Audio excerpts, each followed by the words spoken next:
So, very good evening, all the participants. Let me share my screen also with you. So, before we start on the study of allied laws, let us attempt this MCQ. I hope my screen is visible. Is it Yes. visible? Yes, Yes, yes. sir. So, professional ethics MCQ. So, you will put your email ID here. Okay. Just let me do it for you, and then I'll share the link with you for your reference. Just password you can keep anyone, वो Okay. आपकी मर्जी है क्या आप रखना चाहते हो। Okay. Password आपको ईमेल वाला नहीं डालना है इसमें, कोई भी नया बना कर जो डाल। हाँ बस उसको आप याद रखेंगे जो भी ओके। आपने डाला कि वो अगली बार आपको वही डालना है, बस इतनी सी बात। उसके बाद में वो आपसे डिटेल पूछेगा बस, और ये चला जाएगा टेस्ट पर। ठीक है, तो मेरी स्क्रीन नजर आ रही है ना आपको, जी सर। है ना। तो इसमें 48 क्वेश्चंस हैं, 30 मिनट का टाइम है, और ये किसके ऊपर बेस्ड है? प्रोफेशनल एथिक्स पर।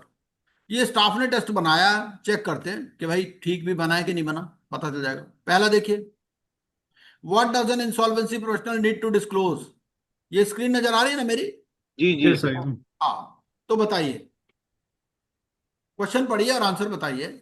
What does an insolvency professional, हो सकता है गलत भी हो, मेरे को नहीं पता, मैं खुद भी आप ही के साथ देख रहा हूं इसको, लेकिन 15 मिनट लगा लेते हैं, कोई दिक्कत नहीं है ना। 15 मिनट से ज्यादा नहीं लगेंगे एक क्वेश्चन को आंसर करने में, अगर आपको आता हो तो 15 सेकंड से ज्यादा नहीं लगते, है ना। तो what does an insolvency professional need to disclose if they were previously employed by a financial creditor of the corporate debtor. ठीक है भाई, you are an IP, you were previously employed with a financial creditor, है ना। अभी हमने एम पढ़ा था प्रोफेशनल एथिक्स से रिलेटेड रिगार्डिंग डिस्क्लोजर। तो पहले तो ये बताइए, डिस्क्लोजर वाली रिक्वायरमेंट कहां पर लिखी गई है? मॉडल बाइलॉज में है, कहां पर है? So regulations. पहले तो पता होना चाहिए ना, है कहां पर ये? So regulations, IP regulations. है IP regulations. आईपी रेगुलेशंस में है, ठीक है। तो आईपी रेगुलेशंस भी दो है, पता है ना आपको। मॉडल और एक तो मॉडल बायलॉज है और एक फिर आईपी रेगुलेशंस है। तो ये कहाँ लिख रखी है, आईपी Sir, रेगुलेशंस में या मॉडल बायलॉज में? IPs में सर। आईपी रेगुलेशंस में, ठीक है। तो आईपी रेगुलेशंस में कौन सा रेगुलेशन नंबर है? फिर वही जा रहा हूँ। बस एक पर ही हम टाइम लगाएंगे, उसके बाद फटाफट करते रहेंगे फिर।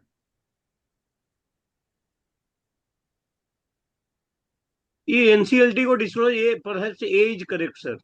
है perhaps A is correct to NCLT only because ये कमिटी ऑफ द हाँ, क्रेडिटर एंड। तो ये आपको मिल जाएगा फर्स्ट शेड्यूल के अंदर। फर्स्ट अच्छा। शेड्यूल में there is a requirement of relationship disclosure, ठीक है। हाँ, एनसीएलटी को बताना है, रिज्यूमे में बताना है, कमेटी। रेगुलेशन, नॉर्मल रेगुलेशन, ये जो है अपना आईबीबीआई। किसको बताना है बताइए? NCLT sir.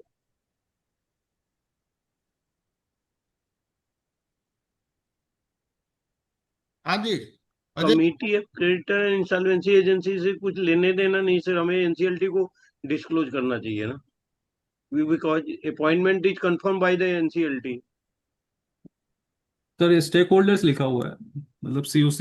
नहीं नहीं, with any of the stakeholders लिखा है। अच्छा, any of this. To the applicant, committee of creditors and the person proposing appointment as applicable. देखिए पॉइंट नंबर 8 है, an insolvency professional shall disclose the existence of any pecuniary और personal relationship with any of the stake holders entitled to distribution under section 53 और 778 and the concerned corporate debtor as soon as he becomes aware of it by making declaration of the same to the applicant, committee of creditors and the person proposing appointment as applicable। अच्छा, point number 8 B देख लीजिए, an insolvency professional shall disclose its relationship if any with the corporate debtor, other professionals engaged by it, financial creditor, इनके किसको बताना है? Committee of creditors. IPA, committee of of which creditors. Is a member, तो IPA को बताना है। Okay. C mean C number. Is correct. C is correct answer. हाँ, चलिए नेक्स्ट देखते हैं, इससे क्या होगा, आप नेक्स्ट पर जा सकते हैं, बाद में आपको आंसर भी दिखाएगा ये। अब फटाफट कर सकते हैं। Minimum fixed fee for an IRP और RP is payable till in which of the following events. कब तक देना है आपको ये? जब एप्लीकेशन जब तक फाइल नहीं हो जाता सर हाँ, वो। तो क्लोजर ऑफ सीआईआरपी और फाइलिंग एप्लीकेशन। ठीक है जी, चलिए। Performance linked incentive for value maximisation is calculated based on realisable values. Realisable value, right, realisable minus value कोई लिक्विडेशन, ऑप्शन है नहीं, कौन सा ऑप्शन रहेगा, ABCD? Realisable value minus liquidation value, sir resolution value में क्या होता है, सीआरपी कॉस्ट भी रहता है, तो उस पे नहीं लिखते रिजोल्यूशन हैं। Value is correct perhaps. देखिए ये आपको पता कहाँ लिखा, ये कहाँ मिलेगा पहले ये बताइए। ये आपको मिलेगा CIRP रेगुलेशंस। तो सीआरपी के लिए सर ये सेकंड वाला अप्लीकेबल है मोस्ट, हाँ, अब मतलब CIRP रेगुलेशंस में आपके पास ये भी शेड्यूल के अंदर है। और शेड्यूल में क्या कहता है ये,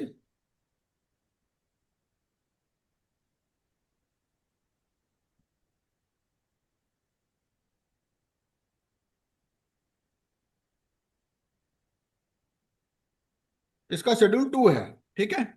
और शेड्यूल 2 में परफॉर्मेंस लिंक्ड इंसेंटिव क्या बात करता है, वो ये कहता है कितना देना है आपको, ये for value maximisation realisable value is higher than the liquidation value, ठीक है ना। तो realisable value minus liquidation value, ये पॉइंट नंबर 4 में है। अपना पर्पज ये है कि आपको पता चल जाए लिखी कहां पर है बात, है ना। तो CIRP रेगुलेशंस में शेड्यूल 2 में एक ये चार्ट दे रखा है, ठीक है जी। तो आपको 3 जगह पर पढ़ना है इसके लिए, शेड्यूल ये अपना CIRP रेगुलेशन शेड्यूल 2, फिर आपको मॉडल बायलॉज और IPA रेगुलेशंस, ठीक है। इन्हीं में इसके आंसर मिलेंगे। Who is responsible for publishing disclosures made by the insolvency professional? कौन रिस्पॉन्सिबल है, जो इसने डिस्क्लोज किया उसके लिए कौन रिस्पॉन्सिबल है? IPA ही होगा, और कौन होगा, राइट, है ना। IPA को इंसॉल्वेंसी। तो दे रहा नहीं है। Under regulation 8B the disclosure must include relationship with, 8B में क्या कहता है, रिलेशनशिप किसके साथ होनी चाहिए? फाइनेंशियल क्रेडिटर्स के साथ। फाइनेंशियल क्रेडिटर भी इज करेक्ट। कॉर्पोरेट डेटर भी है। ऑल ऑफ द अबव भी दी हाँ, sir. All of the all of the above. हाँ, चलिए नेक्स्ट यस देखिए। Yes all the which notification introduce performance linked incentive fees? अब ये तो बड़ा मुश्किल सवाल है। परफॉर्मेंस लिंक्ड इंसेंटिव में कौन सा नोटिफिकेशन आया था?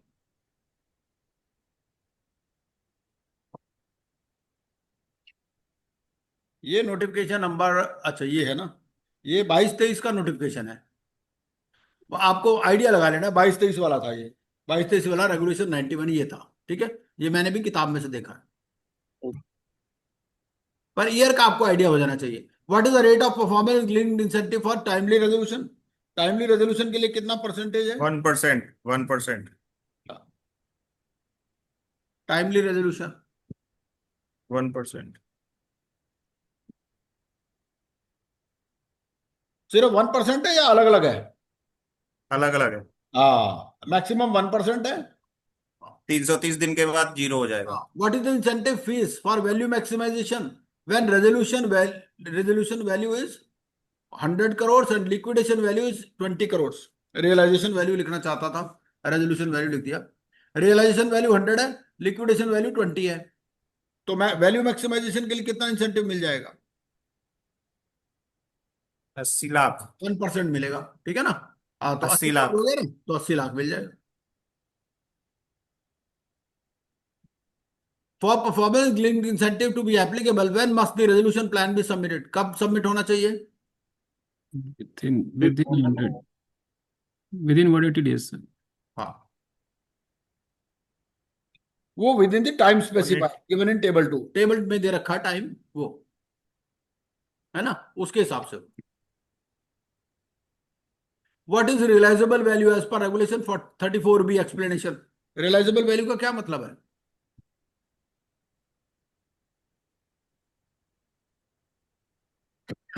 सर सी, हाँ जी, सी हाँ सी अमाउंट होगा, payable to creditors.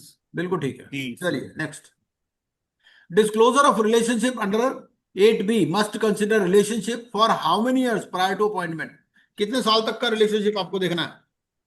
3 years within prior to appointment। Appointment तीस आई। वन केस में 5 years भी है। कहां पर? 5 ईयर किसमें? CIRP में CIRP में सर 5 इयर्स है, 3 इयर्स शायद लिक्विडेशन में नहीं, कितने साल पीछे जाना है आपको, ये पूछ रहा है ये। है। Disclosure of 3 years sir. कहाँ लिखी है बात ये रेगुलेशन लिक्विडेशन में देखो, आईपी रेगुलेशंस में मिलेगा ये, ठीक है ना। जी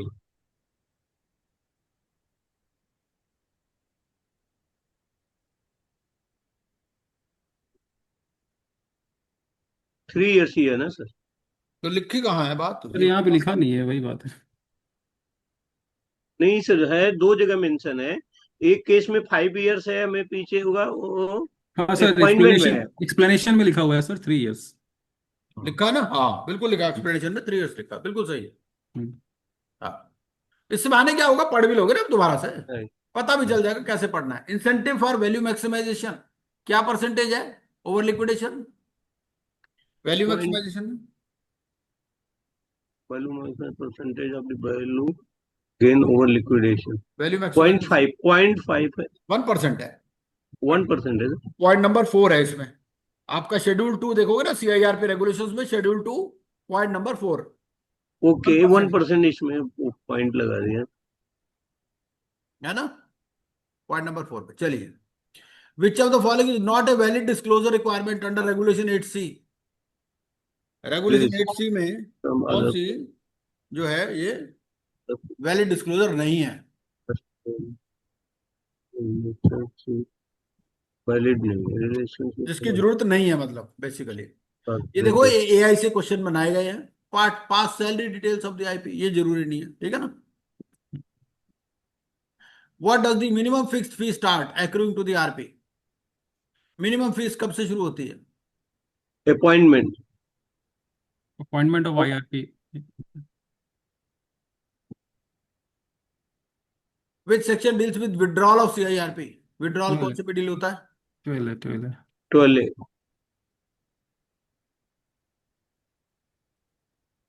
विच regulation mandates disclosure of past employment with financial creditors? 8 है सर, 8 है। अभी तो पढ़ा जस्ट। हाँ, रेगुलेशंस थोड़े से कई बार मुश्किल हो जाते हैं देखने। बट ये स्टाफ ने, मेरे को टाइम नहीं मिला, स्टाफ ने ये पेपर बनाया था, वो देख लेते। Incentive for timely resolution becomes payable after? Resolution plan approval and start of creditors payment, yes. Right. Date number. Who decides to pay the performance linked incentive? कौन डिसाइड COC, करता है? sir, COC. Which of the following is used to calculate performance incentive fees for timely realisation, timely resolution? Timely resolution के लिए क्या चीज use की जाती है? Realizable values.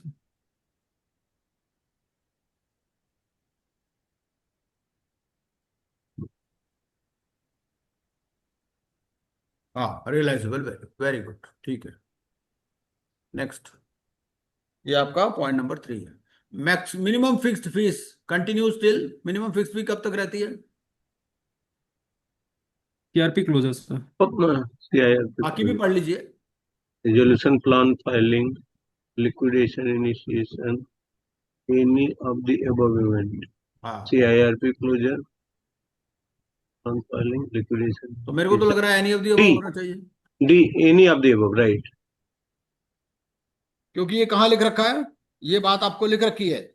Period for minimum fixed fees, point number 2, schedule 2 CIRP regulations. Who approves the resolution plan? Adjudicating authority.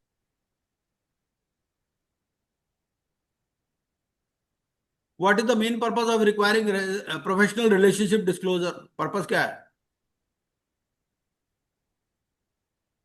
To ensure transparency and avoid conflict हाँ, of interest. realizable value is relevant in the context of?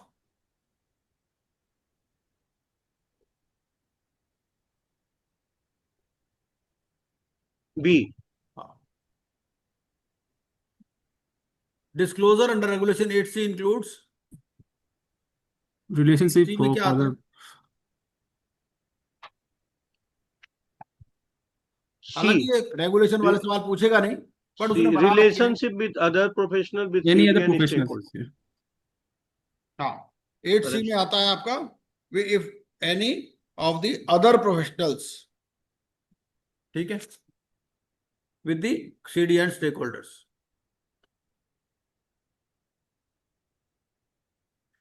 In the example provided what was the liquidation value of the CD। अच्छा, वो example वैसे ही दे दिया उसने, वो उसको example दिया था ना, उस हिसाब से उसने कर दिया था। वो 100 करोड़ से होगा। लिक्विडेशन वैल्यू कितनी थी? लिक्विडेशन वैल्यू शायद 80 थी ना, रियलाइजेबल वैल्यू 100 थी, हाँ जी जी 80 का है ना? राइट कुछ सी ऐसे। Regulation 34B is applicable under which set of regulations? 34B IBC code में ही होगा आईआरपी का और कॉर्पोरेशन रेगुलेशन 34B। सेबी है नहीं, आरबीआई है नहीं, दो ए एंड सी में IBC code IRP for corporate personal regulation 34B है fees to be paid to IRP and RP। हाँ, सी होना चाहिए, हाँ, आईआरपी कॉर्पोरेट। ये सवाल भी कोई बहुत बढ़िया फ्रेम नहीं है, बट चलो फिर भी कुछ तो जी आइडिया लगता है। If the resolution plan is delayed beyond the time limit, timeline in table 2, what happens to the timely resolution incentive? जो टेबल 2 में दिया है उससे टाइम बढ़ जाए तो क्या होगा? नहीं होगा पेमेंट, और क्या? Not paid. If liquidation value is 50 and realizable value is 80, what is the incentive for value maximization? 30 lakhs। Disclosure of relationship includes all except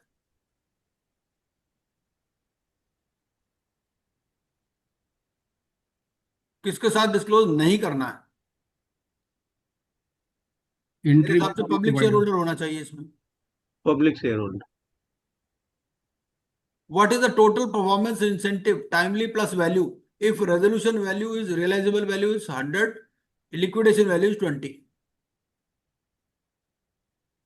80 होना चाहिए सर। नहीं, एक तो दो कह रहा है, टाइमली और value what maximisation. Is total performance हाँ इंसेंटिव भाई, वैल्यू टाइमली प्लस मैक्सिमाइजेशन में तो क्या मिल रहा है आपको? वैल्यू डिप्रिसिएशन मैक्सिमाइजेशन तो 1% मिल रहा है ना आपको, राइट 1% ऑफ रियलाइजेबल वैल्यू मिल रहा है। और रियलाइजेबल वैल्यू कितनी है आपकी? 100। 100 तो 1 करोड़ तो उसी का मिल गया आपको, हाँ। है ना? और 80 का 20 डिफरेंस का का। परफॉर्मेंस का कितना मिलेगा? 1% है, 0.25 ना है इसमें, पर है 1.25 सर, डी इज करेक्ट। 0.25% है। पता नहीं, चलो जो भी है देख लेंगे, बाद में देख ओके लेंगे, आंसर में देख लेंगे। ये ओके क्वेश्चन भी थोड़े से मैं ठीक फ्रेम करा दूंगा, बीच में कुछ ओके गलतियां हैं जैसे, क्योंकि कॉन्टेक्स्ट मिलना चाहिए। Under regulation 34B, what is the basis for paying A performance linked incentive fees for timely resolution? Timely resolution में क्या B, sir. बेसिस क्या रहता है? किस Option B, बेसिस पर submission पेमेंट of होती है? plan within prescribed time. Application submission of resolution process within prescribed time. यही होना चाहिए, है ना? Right. What is the maximum percentage of incentive fees for value maximisation? Value maximisation में maximum fees कितनी है? 0.5%। 1% है, 1%, सॉरी हाँ, सीधा ही 1% है। पॉइंट नंबर 4 है ना इसमें, शेड्यूल 2 में। Right right. भाई किताब खोल लो। In case the liquidation value is 20 and resolution plan gives creditors 100 crore, what is the incentive fees for value maximisation? 80 lakh हो जाएगी। Right. An insolvency professional must disclose if he was previously an employee of a financial creditor of the corporate debtor. तो ये disclosure किसको देना है? CoC and insolvency professional. C C is correct. ये both किसको CoC देना and है? ये आईपी। आपका ना IP रेगुलेशंस में लिखा हुआ ओके। है ना? IP रेगुलेशंस में दे रखा है ना? C, section, option C, अभी पढ़ा था सीओसी हमने। And IPA. Yeah. 8A, 8A, sir. Within how many years prior to appointment should a professional relationship be disclosed as per IBBI regulations? कितने 3 साल years. पुरानी करनी है 3 आपको? 3 years. As per schedule 2, minimum fixed fees to IRP is applicable from appointment until कब तक होगी ये? Till confirmation of appointment. ये date of filing resolution and application हाँ. closure, right? B is correct.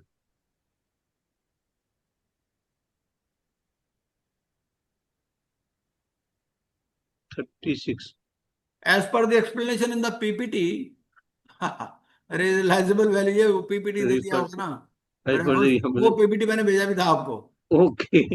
Realizable value का क्या मतलब है? Realize यार वो यहाँ ऐसे भी हो जाएगा. Amount payable to amount payable to approved creditors. resolution plan. यही है ना? What is the performance linked incentive fees for timely resolution when the resolution plan is submitted on 170th day? अगर 170वें दिन दिया तो कितनी परफॉर्मेंस लिंक्ड इंसेंटिव मिलेगा? 0.75.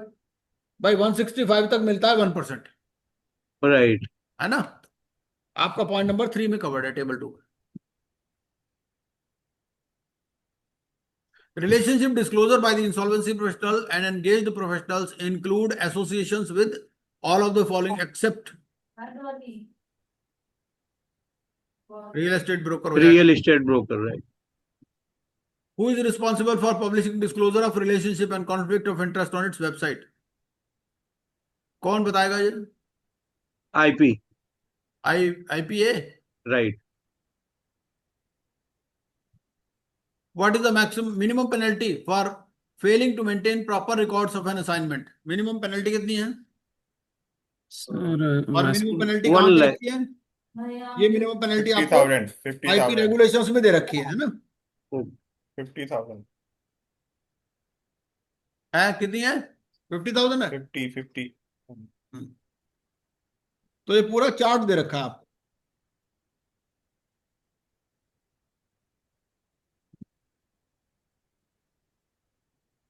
$50,000. चलिए.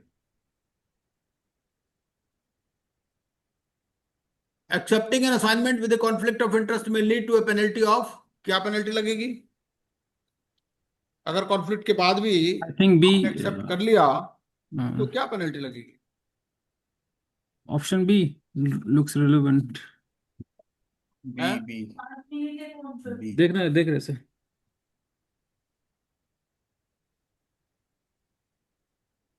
ये आपको मॉडल बायलॉज में मिल जाएगी. ठीक है, मॉडल बायलॉज में शेड्यूल दे रखा, उस शेड्यूल के अंदर है ये. 24 है, 24 रेगुलेशन नंबर 24 है किसका? मॉडल बायलॉज का. तो accepting an assignment with having conflict of interest, क्या पूछ रहा है ये? पेनल्टी ऑफ 2 लाख और 25%, मिनिमम 1 लाख. इसमें कोई B कवर होगा. नहीं हो रहा. है B 2 हो गया लाख ना. और 25% विच एवर इज हायर तो है ना, ये है ना. वो ये 72 lakhs क्या डाल दिया सर? 2 लाख से डाला, वो क्वेश्चन मार्क लगा रखा उसके आगे. ओके. उसने कॉपी पेस्ट किया है ना वहां से, उसमें क्वेश्चन मार्क लगा रखा था, इसीलिए बस, और कोई बात नहीं. What is the minimum fixed monthly fees for a case involving claims up to 750 crores? Sir, 50 crore is sir, I think. 750 crores में 50 crore है. ये आपका क्वेश्चन मार्क है सर. रेगुलेशंस में मिल जाएगा आपको, है ना? CIRP रेगुलेशंस में शेड्यूल 2 है आपका. ओके. शेड्यूल 2 में दे रखा है ना लास्ट में. बट 50 crore में कितने हैं आपका? 50 crores में 1 lakh है आई थिंक. हाँ 1% है, मिनिमम 1 लाख का. बिल्कुल ठीक है. 1 इससे lakh. पहला स्लैब यही है. पहला वाला. 1 lakh. Performance linked incentive for value maximization is based on value maximization. Realization value. हाँ, exceeding liquidation value. Liquidation value. By when must an IP disclose relationship with the corporate debtor? कितने दिन में disclose करना है? Within 3 days. हाँ, कुछ question तो सही बना रखे हैं, कुछ गड़बड़ है. Right. What is the performance linked incentive for submitting a resolution plan within 270 days? आपने 270 डेज में रेजोल्यूशन प्लान सबमिट किया. 0.5 है सर. Performance 0.5 realizable. 270 डेज 0.5. तक. हाँ 0.75 इक्वल टू 270 है 0.75. 0.5 सर. 0.5 A. नहीं नहीं, Option. 0.75 हो जाएगा ना भाई, हाँ 270 ओके, तक राइट जो है राइट 0.75, राइट राइट राइट। तो विद इन 270 तो यही हो जाएगा ना हमारा। Penalty for failure to appoint a registered valuer if required is, तो if you fail to appoint registered valuer तो कितनी पेनल्टी लगेगी? ये आपको कहाँ मिलेगा? मॉडल बायलॉज में, रेगुलेशन नंबर 24, है ना?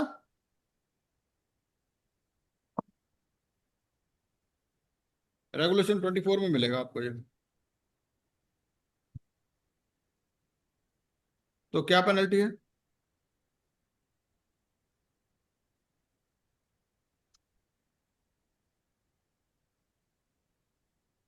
आई थिंक सी होना चाहिए 2 lakhs और 25% मिनिमम 1 lakh।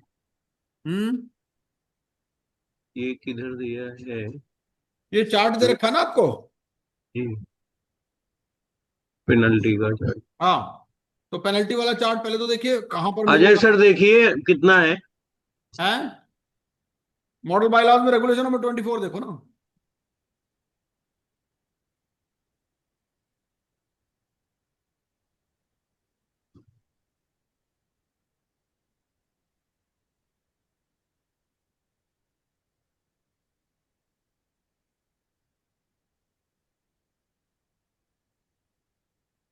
भाई 3 जगह आपको देखना है।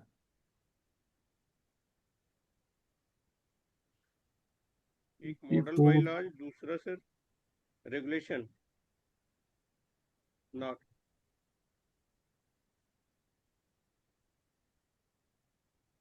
तो यार बहुत बड़ा लंबा चार्ट है एक्चुअली ये। हाँ हाँ हाँ, इसमें penalty for failure to appoint registered value है। Registered value. ये कौन सा कह रहा है? Appointment of registered valuer. जी,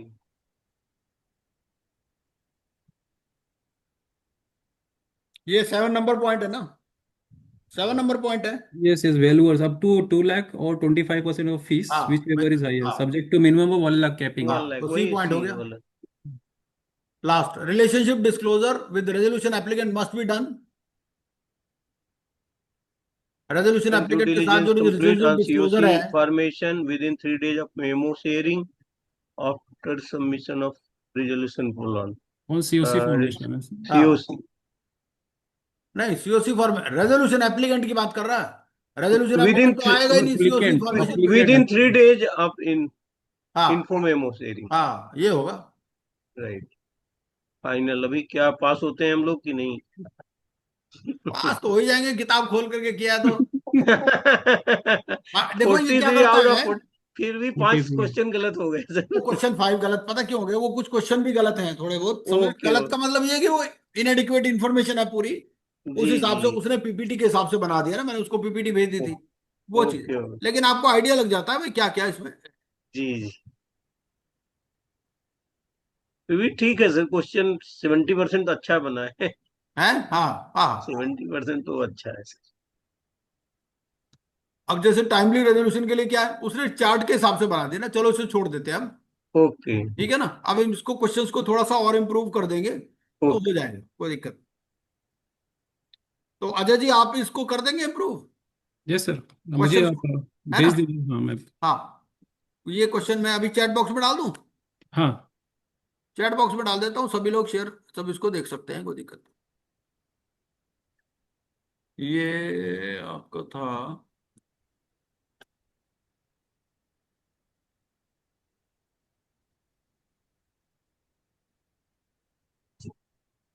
अच्छा, ये तो मैंने डायरेक्ट वहीं से शुरू कर दिया था ना। एक मिनट,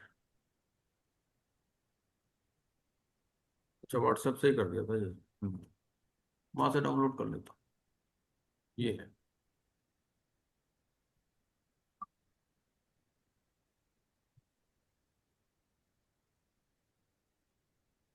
कंट्रोल सी करके।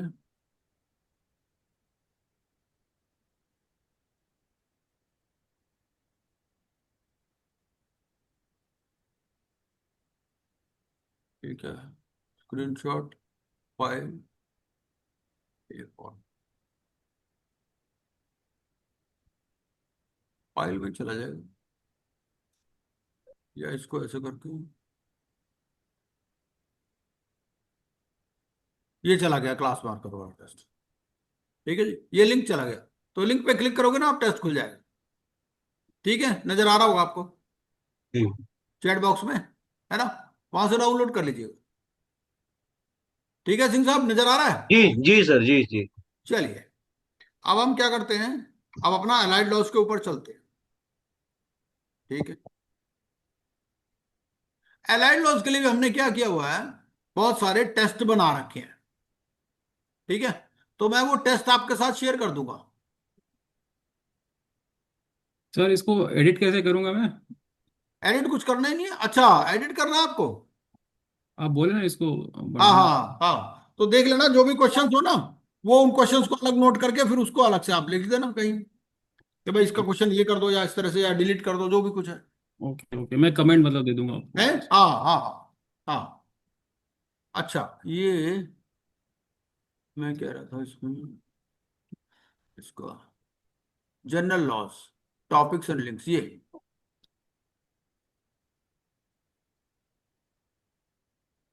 ये देखिए, ये हमने क्या किया, इसमें ना बहुत सारे, ये मैं फाइल शेयर करता हूं आपसे।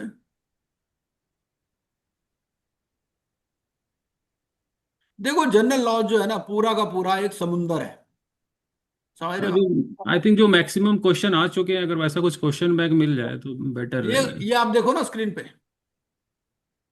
ये स्क्रीन पे हमने क्या किया हुआ है, आपको ना ऐसे बना दिया। भाई होता क्या है, देखो, जो स्टूडेंट है ना, उसको भी इतने याद नहीं रहते क्वेश्चंस, वो इतना कंफ्यूज हो जाता है ना पेपर में, वो कहता है जी मुझे कुछ याद ही नहीं रहा। थोड़ा बहुत याद रहता है किसी किसी को। हमने क्या किया हुआ है, हमने हर एक्ट के क्वेश्चन बना रखे हैं।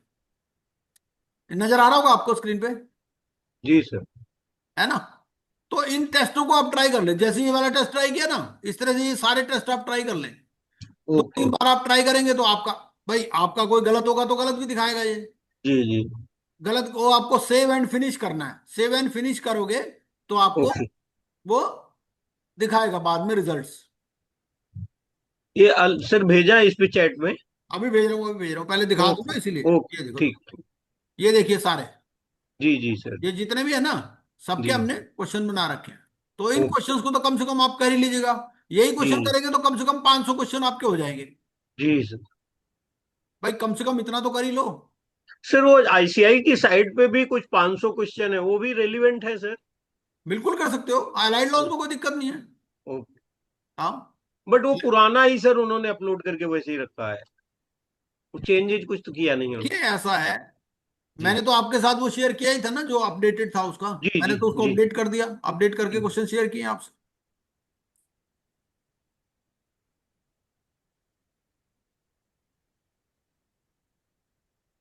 ये था आपका। पर ये अटेम्प्ट करने से पहले पढ़ना तो पड़ेगा ना सर, सारे सारे वो। बिल्कुल बिल्कुल। भाई देखो, दो तरीके हैं। एक तो ये है कि पहले ही आप इसको अटेम्प्ट कर लो, इसको आप अटेम्प्ट कर लोगे तो आपको कुछ आइडिया तो हो ही जाएगा, ऐसी बात नहीं है। राइट। जी क्योंकि जनरल टाइप की चीजें हैं ना ये तो। जी सर। बहुत सारे दो सर कॉमन सेंस पे भी हैं। हाँ हाँ, आपको पता चल जाएगा कितनी कॉमन सेंस है आपके अंदर। जी जी जी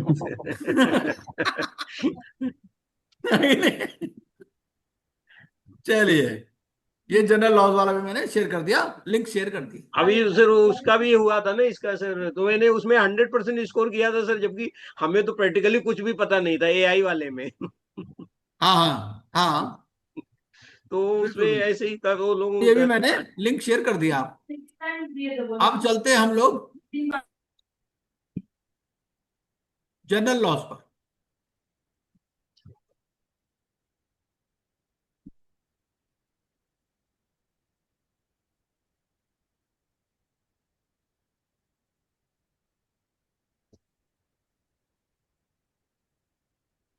ये मैं एक पीपीटी शेयर कर रहा हूं आपसे। इसमें क्या है, ये 2200 स्लाइड्स की पीपीटी है, जी। और इसमें बहुत सारे लॉज डिस्कस किए गए हैं। ठीक है जी, ये मैं चैट बॉक्स में भी आपसे शेयर कर देता हूँ।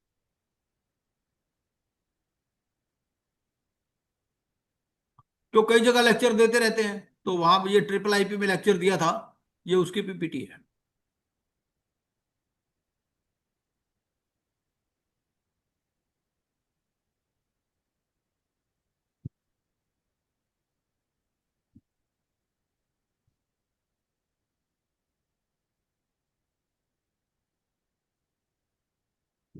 अब देखिए है क्या। सबसे पहले तो आज देखो पढ़ाई कम होगी, मैं आपको थोड़ी टेक्निक ज्यादा बताऊंगा। जी सर। है क्या, देखो 4 मार्क्स का आपका है companies act, partnership act, sale of goods act, contract act. ठीक है। 7 मार्क्स के ये बहुत सारे अलाइड लॉज हैं, और फिर उसके अलावा 8 मार्क्स का आपके पास केस स्टडी है। तो अब आप ये देखो कि 19 मार्क्स का आपका ये पेपर है, और 19 मार्क्स कम नहीं होते। तो जी अगर सर। आप ये सोचते हैं कि सिर्फ कॉमन सेंस से ये कर पाएंगे तो बड़ा मुश्किल हो जाएगा। जी। क्योंकि जो 70 मार्क्स का आपका 62 मार्क्स का वो आता है आपका कोड, 62 प्लस 10 मार्क्स का उसमें भी कुछ आता है, तो ओके। 72 में से मैंने जनरली देखा कि 50 to 55 मार्क्स आपके आ जाते हैं। 50 मार्क्स तो आ जाते हैं अगर आपने CIRP लिक्विडेशन वगैरह सब कुछ ध्यान से पढ़ा है तो, केस स्टडीज में, है ना। तो 62 मार्क्स की तो केस स्टडीज हैं, which are based on CIRP liquidation pre pack वगैरह, है ना। हर जी। हर एक की बहुत सारी केस स्टडी में हमने की है, कुछ मटेरियल भी हमने आपको दिया है। जी। बट क्या है कि you can not reach 60 normally, कुछ ना कुछ गलती हो जाती है। जी। तो 60 के लिए आपको यहां से कम 10 से 15 नंबर लेने जरूरी है अलाइड लॉ। एलाइड से कितना आता है सर? 19 मार्क्स का आता 19। है। 19 में से 15 नहीं लेने आपको, आपको 10। लेने हैं, आप समझिए कि जी। 19 मार्क्स का ये है, 2 मार्क्स का आपका जनरल अवेयरनेस है, 2 मार्क्स का आपका फाइनेंशियल अवेयरनेस है, 5 मार्क्स के आपके केस लॉज, ओके। है ना। तो आप समझिए कि आपका 28 मार्क्स का हो गया ये। जी। तो 28 and 62 और बराबर। 72। ठीक बराबर। है। तो 72 में से आप सोचिए 50 ले लें कम से कम, और 28 में से 15 ले लें तो पास हो सकते हैं। ओके। तो अलाइड लॉज पर भी आपका, पहली बात तो ये आपको ये रियलाइज करना है कि अलाइड लॉज पर भी आपका फोकस रहना चाहिए, बिना फोकस के एग्जाम पास होगा नहीं। और सबसे पहला टेस्ट ये है कि मैंने आपको ये जो टेस्ट दिया ना, जनरल लॉज के टॉपिक्स एंड लिंक्स, आपने कुछ जी। पढ़ा नहीं पढ़ा, आप इस बराबर। टेस्ट को कर लो। जी। और होता क्या है कि if you know the answer और if you don't know, you need not take more than 10-15 seconds, 10-15 second में आपको पता चल जाता है, 10-15 सेकंड बहुत होते हैं। राइट। अगर आप ये करेंगे ना, एक दिन के अंदर सारे टेस्ट कर लेंगे आप, कोई मुश्किल नहीं है। एक दिन के अंदर आप ये टेस्ट कर लो, आप अपना लेवल असेस कर लो कि आप कहां पर स्टैंड कर रहे हैं, उस हिसाब से अपनी तैयारी करो, ओके। है कि नहीं। जी सर। भाई देखो हर एक का लेवल ऑफ प्रेपरेशन अलग अलग है, किसी ने जी। LLB किया हुआ है, कोई कंपनी सेक्रेटरी है, कोई जी। डील करता है इन मैटर्स में, बहुत सारे जी। एडवोकेट भी हो सकते हैं। तो राइट। हर एक का अपना अलग अलग लेवल है, दूसरे आदमी को पता नहीं चल सकता वो चीज। बिल्कुल। तो आप अपना लेवल असेस करके उस हिसाब से अपनी तैयारी करिए। ठीक है। मटेरियल तो बहुत है। अब मटेरियल, अब हम आपसे ये शेयर करते हैं अलाइड लॉज वाला। एलाइड लास्ट सर जो शेयर कर रहे हैं वो दैट इज सफिशियंट सर? हाँ, उतना तो देखो, उतना कर लोगे तो आपको हो जाएगा। सिर्फ उसमें ओके। एक यही ध्यान करना है कि if you do not know the answer, please don't attempt. Okay. तुक्का मारने से गलती होने के 100% चांस है। चांसेज है। तुक्का तो मारना ही नहीं है आपको। आप ये मत सोचो कि भाई ये हो भी सकता है, अगर आपको 2% भी डाउट है छोड़ दीजिए, बेटर लीव जी। That question. ओके। ठीक है जी। जी तो अब इसमें क्या है, इसमें बहुत सारे आपके पास एक्ट्स है, लिमिटेशन एक्ट है जैसे। सर। ओके। लिमिटेशन एक्ट में what they will ask normally, they will ask you what is the limitation period. Limitation period normally कितना है, अब थोड़ा थोड़ा डिस्कस करेंगे, सारे लॉज को जी। ज्यादा नहीं डिस्कस करेंगे आज। जी। लिमिटेशन पीरियड में what is the normal period for limitation, सबको पता ही होगा मेरे हिसाब से, कितना है नॉर्मल पीरियड ऑफ लिमिटेशन। भाई अगर मान लीजिए आज डिफॉल्ट हो गया, तो कब तक आप एप्लीकेशन फाइल कर सकते हो, कोई पीरियड होगा ना। 3 साल तक। हाँ 3 साल, 3 साल, 3 साल के बाद भी हो सकता है क्या,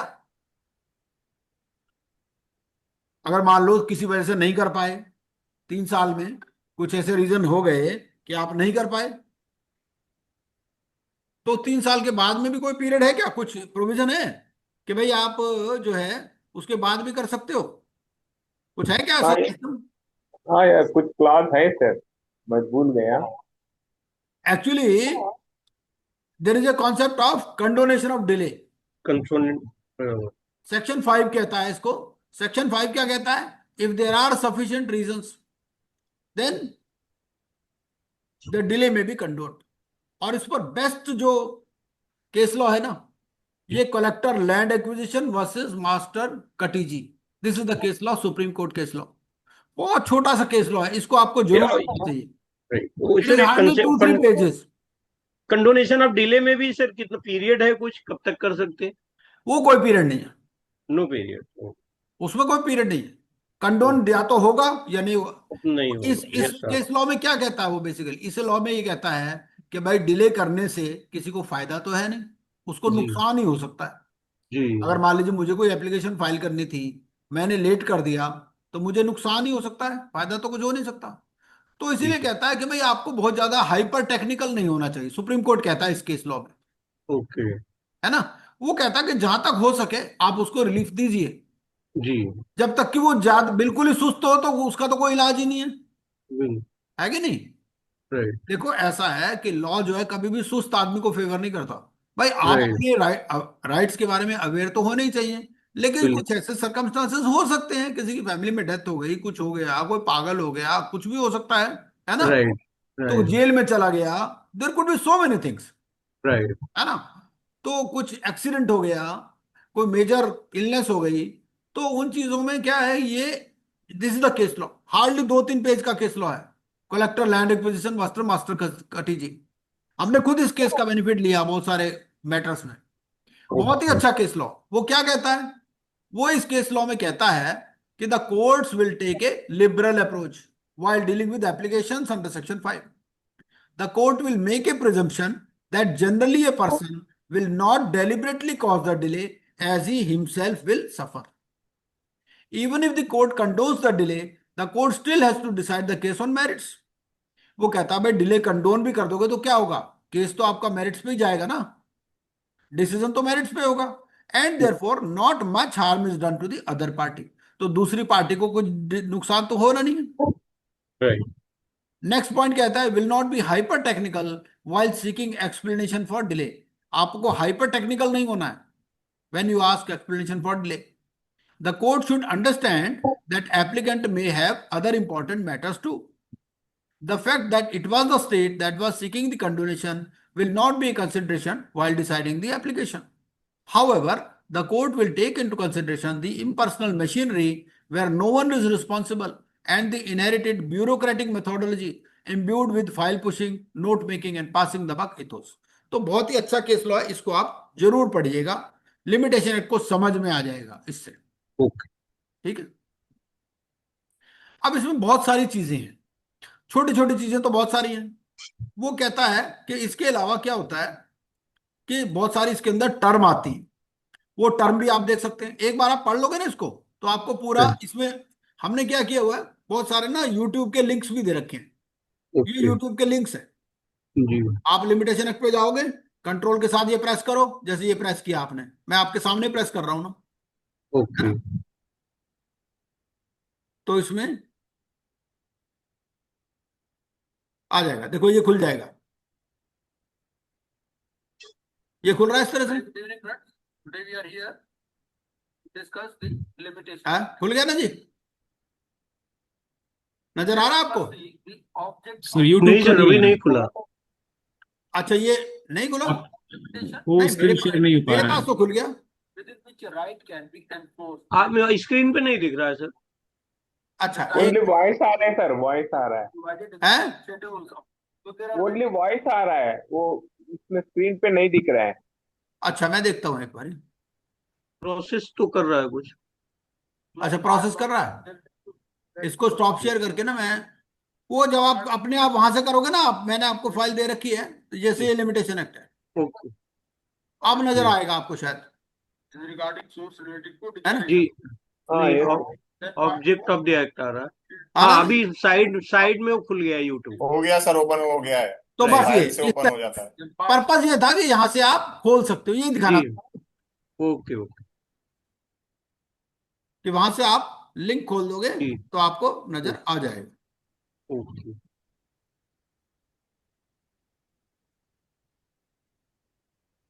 क्योंकि देखो अलाइड लॉज अपने आप में ग्रंथ है, सारे जी अलाइड जी लॉज तो डिस्कस हो नहीं सकते जी। यहाँ पर।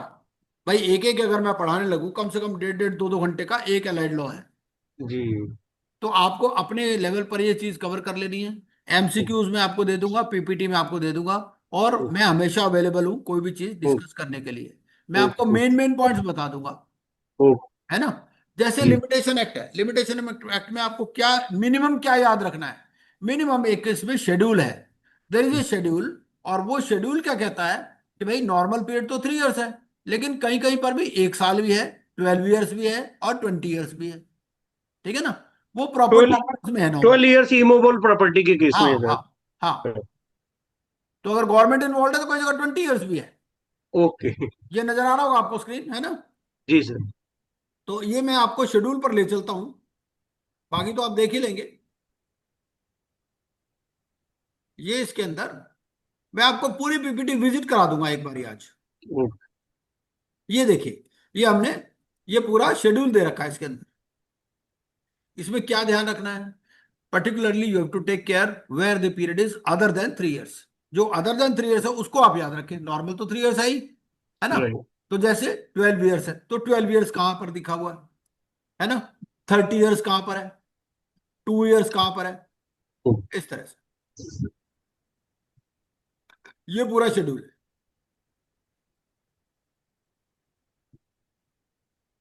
तो इस शेड्यूल को कम से कम आपको याद रखना। ये कुछ क्वेश्चंस दे रखे हैं, इन क्वेश्चंस को आप अटेम्प्ट कर लीजिएगा। Okay sir. ये क्वेश्चन जब आप अटेम्प्ट कर लेंगे तो उसके आंसर भी मैंने लास्ट में दे रखे हैं, ये आंसर दे रखे हैं। ठीक है जी? Okay okay. ये पीपीटी की तरह थे। ये पीपीटी मैंने अभी शेयर किया चैट बॉक्स में। ये बीजीएम आने लाइडला। This PPT I have shared just now in chat box, यहीं पर ही जी बीजीएम आने लाइडला इंक्लूडिंग। अभी किया ना हाँ शेयर। इज हाँ इट राइट तो sir. Visible to you? Okay sir, okay. आपको नजर आ रहा है कि नहीं, यस सर, यस सर। ये सारा है ना। हाँ, तो you can download it from there, otherwise मैं भी आपको भेज दूंगा, कोई इशू नहीं। So but what minimum you should remember in this schedule you must remember.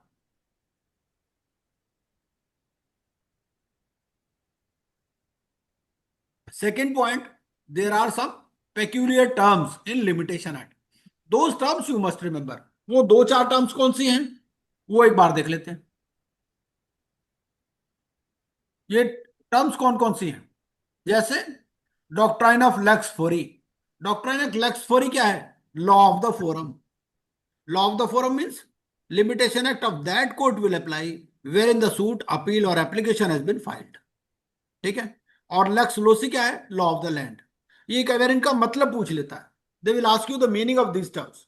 तो दिस ये pari materia, what is the meaning, pari materia means equal, where as materia means material. It means that the terms which have not been defined in a particular law but it has been in other laws, then the same meaning will apply as in the case of the other law. So this is the meaning of perimeteria. ये तीन चार term आप याद एक बार कर लीजिएगा, क्योंकि कई बार इस पर पूछ लेता है। ठीक है, doctrine of lex fori, lex loci, pari materia, इस टाइप की टर्म्स वो पूछ लेता है। प्रेस्क्राइब पीरियड क्या है, देखिए ऐसा है कि 3 years is the period but there has to be some addition and exclusion, this you know, है ना।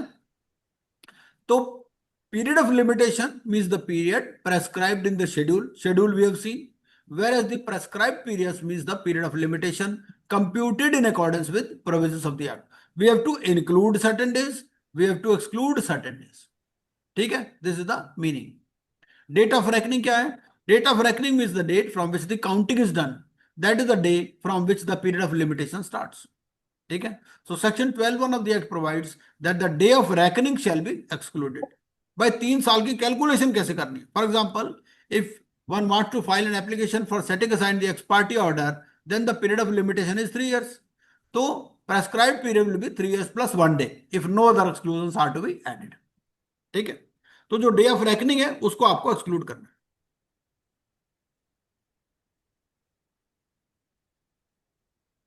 Suppose the court is closed on that day, then what will happen, ये सारे वो आपको फिर नेक्स्ट वर्किंग डे इस तरह से। इतना तो मिनिमम आपको याद होना ही चाहिए। तो at least you must remember the schedule and some important terms.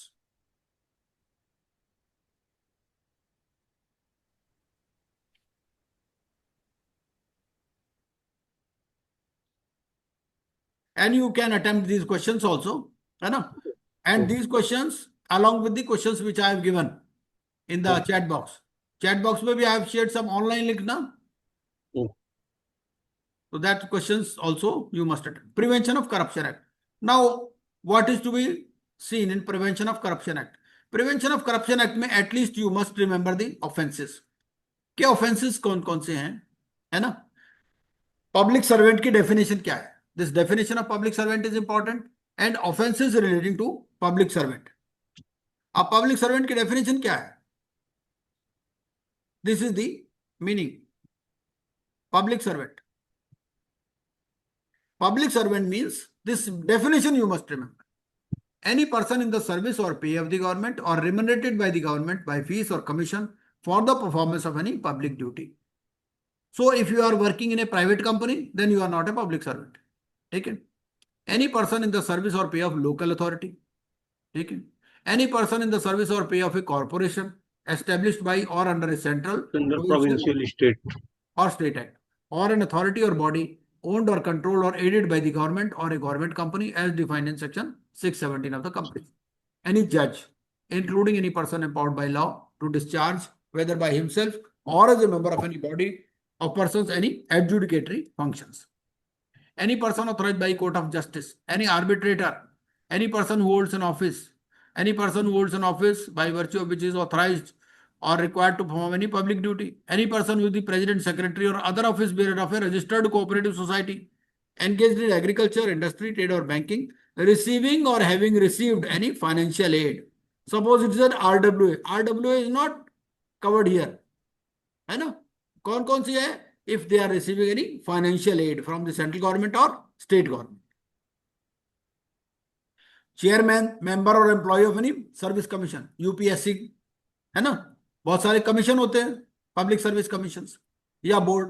Board मतलब जैसे बैंकिंग सर्विस रिक्रूटमेंट बोर्ड वगैरह, ये सारे भी पब्लिक सर्वेंट में आते हैं. जैसे IBPI का चेयरमैन है तो ये आएगा पब्लिक सर्वेंट में. ठीक है? Any personal who is vice chancellor और member of any governing body, professor, reader, lecturer और एनी अदर टीचर और एम्प्लॉई, कैशियर है दिल्ली यूनिवर्सिटी का, he will be public servant by whatever designation called of any university or of any person whose services have been availed of by any university or any other public authority in connection with holding or conducting examination. मतलब invigilator of examination, वो भी इसके अंदर आ जाएगा. Any person who is an office bearer or an employee of an educational, scientific, social, cultural or other institution which is receiving financial assistance from the central government or any state government. Whether IP is a public servant, the answer is no. IP is not a public servant. ठीक है? पूछ सकता ना आपसे कि IP या जो अपना लिक्विडेटर है ये पब्लिक सर्वेंट है या नहीं है. he is independent na sir, so he In cannot IBC be also he is an independent, he is a regulated independent professional. है ना? अच्छा, IBC में भी एक सेक्शन है which grants immunity to certain persons. वो सेक्शन कौन सा है बता सकते हो आप? In IBC also there is a section 233. किसी के पास भी अगर कोई एक्ट है तो बता दीजिए, या 232 पढ़ लीजिए. 232 और 233 पढ़ लीजिए एक बार. 232 पढ़ लीजिए पहले. है किसी के पास bare code? Anybody having copy of the bear code? Section 232, please read. Yes, sir. 232 says that it says it is for members, officers, and employees of the board of the public servant. It says the chairperson, members, officers, and other employees of the board shall deemed when acting. But इसमें कोई ऐसा नहीं है sir, आप जो 232 से बोल रहे हैं ना आप, हाँ इम्यूनिटी. हाँ तो पब्लिक सर्वेंट हो गया. अगला पढ़ लीजिए ना, 233 पढ़ लीजिए. Protection of action taken in good faith, right? यहाँ पे no suit, prosecution or legal proceedings shall lie against the government or any officer of the government or the chairman, member, officer of or other employees of the board or an insolvency professional or liquidator for anything which is done or intended to be done in good faith under this code or the rules or regulation made thereunder. तो ये कहता है अगर good faith में आपने कुछ कर लिया तो उसमें तो इंसॉल्वेंसी प्रोफेशनल और लिक्विडेटर भी कवर्ड है. ठीक है? और ये जो मेंबर्स, चेयरपर्सन, मेंबर्स, ऑफिसर और एम्प्लॉइज ऑफ द बोर्ड है, ये पब्लिक सर्वेंट है. ठीक है? Within the meaning of section 21 of the Indian penal code. लेकिन आईपी या लिक्विडेटर पब्लिक सर्वेंट नहीं है। They may be granted immunity from certain actions which are taken in good faith. ठीक है भाई, अगर उसकी फ्रॉडुलेंट इंटेंशन नहीं थी वो प्रूव करनी पड़ेगी उसको नेचुरली। तो ये दो सेक्शंस भी इसमें इंपॉर्टेंट है। नाउ ये कौन कौन से सेक्शन इसमें इंपॉर्टेंट है? इंपॉर्टेंट है सेक्शन 7। सेक्शन 7 क्या कहता है? Offence relating to public servant being bribed. ठीक है, एनी पब्लिक सर्वेंट, अगर पब्लिक सर्वेंट खुद रिश्वत लेता तो कौन सा सेक्शन लगेगा? सेक्शन 7। ठीक है, ऑब्टेन्स और एक्सेप्ट्स और अटेम्प्ट्स टू ऑब्टेन। और इसका भी मतलब है ऑब्टेन्स और एक्सेप्ट्स और attempts to obtain shall cover cases where a person being a public servant obtains or accepts or attempts to obtain any undue advantage for himself or for another person by abusing his position as a public servant or by using his personal influence over another public servant or by another corrupt or illegal means। ये हो गया हमारा section 7। इसमें punishment भी important है। Punishment कितनी है? 7C में दे रखी है ये, not less than 3 years but which में extend to 7 years and shall also be liable to fine. इसी तरह से बहुत सारे सेक्शन है। सेक्शन 7 है taking undue advantage to influence public servant by corrupt और इलीगल मींस और by exercise of personal influence. देखिए what is the difference between section 7 and 7A? Section 7 deals with when the public servant is doing this act. ठीक है, section 7A में क्या है? whoever accepts or obtains। Suppose wife of public servant says to the contractor, you give me a gold chain, I will get your work done. So she will be covered in section 7A। whoever accepts or obtains or attempts to obtain from another person for himself or for any other person any undue advantage। ठीक है, ये section start कहां से होता है वो important है। तो यहां पर कौन है? whoever, कोई भी आ जाएगा। और सेक्शन 7 में क्या है? Public servant. तो इस केस में इंप्रिजनमेंट कितनी है? ये आपका इंप्रिजनमेंट है not less than 3 years, 3 to 7 years और फाइन भी है। Offence relating to bribing of a public servant, ये एनी पर्सन हु गिव्स और promises to give an undue advantage to another person. ये मतलब इसमें पब्लिक सर्वेंट इन्वॉल्व नहीं है डायरेक्टली, समझ रहे हो? तो यहां पर कौन इन्वॉल्व है? एक आदमी दूसरे आदमी को पैसे दे रहा है कि भाई पब्लिक सर्वेंट से मेरा काम करवा दो। ठीक है, हो सकता है पब्लिक सर्वेंट उसका चाचा हो, भाई मेरे चाचा जी हैं, मैं उनसे काम करवा दूंगा आपका, आप मुझे इतने पैसे दे दो। वो सेक्शन 8 में आ जाएगा।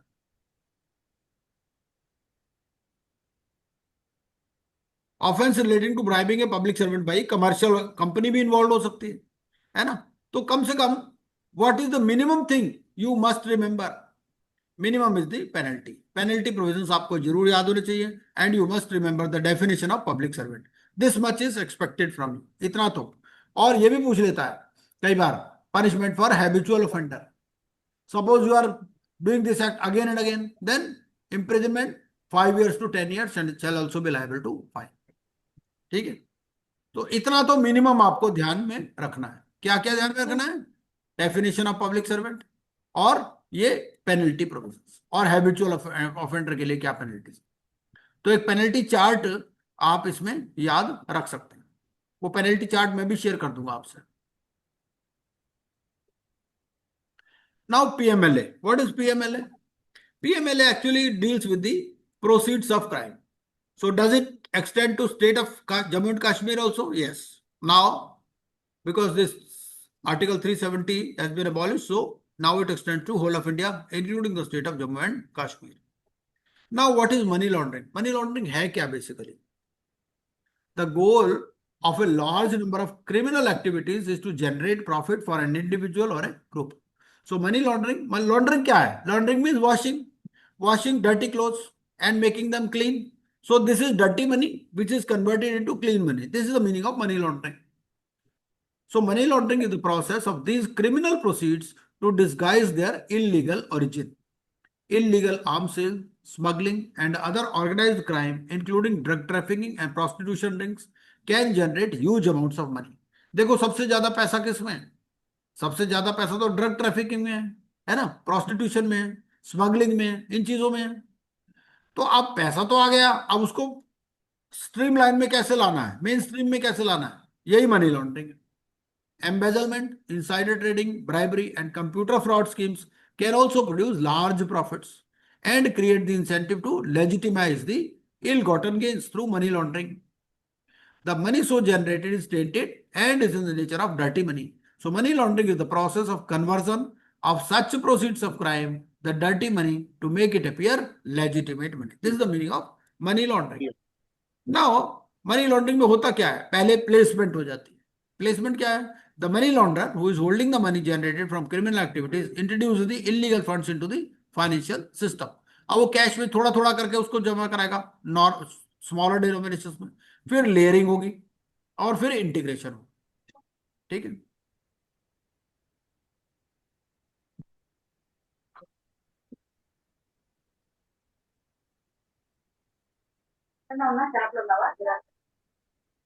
Now, what is the minimum thing you must remember in this?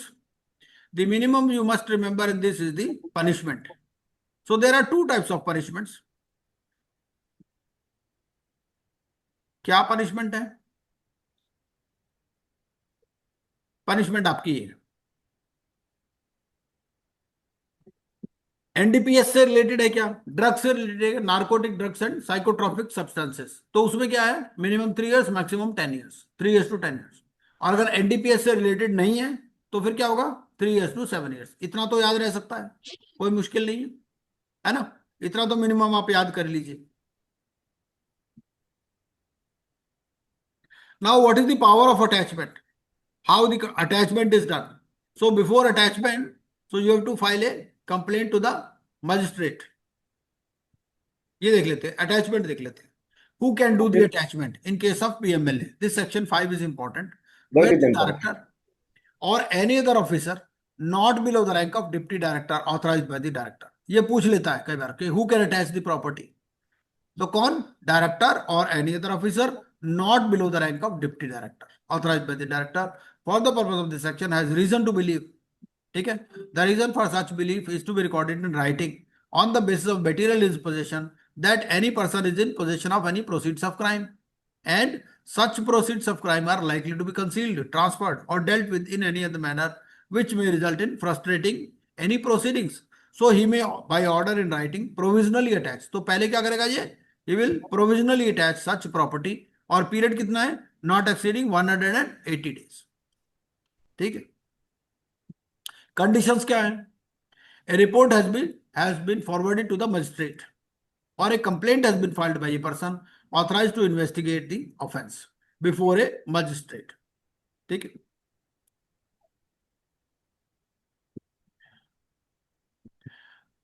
Now this will be vacated also. Maximum कितना है आपका, 180 days है. अब वो क्या करेंगे, इसको इन्वेस्टिगेट करेंगे और उसके बाद में या तो उसको रिलीज कर देंगे या फिर कन्फिस्केट कर लेंगे. There are 2 outcomes.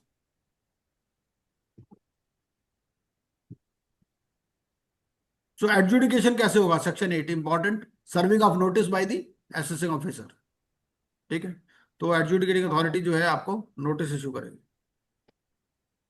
कंफर्मेशन होगा या in case of provisional order, ये सब बातें हैं. ये पनिशमेंट है, पनिशमेंट फॉर फॉल्स इंफॉर्मेशन और failure to give information. So these are some of the penalty provisions which you can go through. Now RDB versus SARFAESI. There are 2 acts. कौन कौन से, एक तो है RDDB. ठीक है, मतलब recovery of debts from banks and financial institutions, और एक है SARFAESI, securitisation and reconstruction of financial assets including enforcement of security interest. SARFAESI applies in case of secured loans only. ठीक है. और RDB जो है वो तो सिक्योर्ड और अनसिक्योर्ड दोनों पर ही अप्लाई होता है. Even under SARFAESI action is taken under RDB act only. तो RDB जो है ये एडजुडिकेटरी एक्ट है और SARFAESI जो है it is executory in nature. तो बैकग्राउंड क्या है बेसिकली, तो बैंक्स में क्या है, there was laws. So one of the problems of banks in India is the large amount of bad debts. Recovery through courts was very slow and time consuming. So this act came. This act came in 1993. So applicability, और लो class. Applicability is on banking companies, SBI, subsidiaries of SBI, regional rural banks, and multi-state cooperative banks. So they can make application to DRT. ठीक है. Financial institutions can also make application to DRT. और public financial institution का क्या meaning है? These are the public financial institution. Monetary limit कितनी है? Monetary limit is 20 lakhs.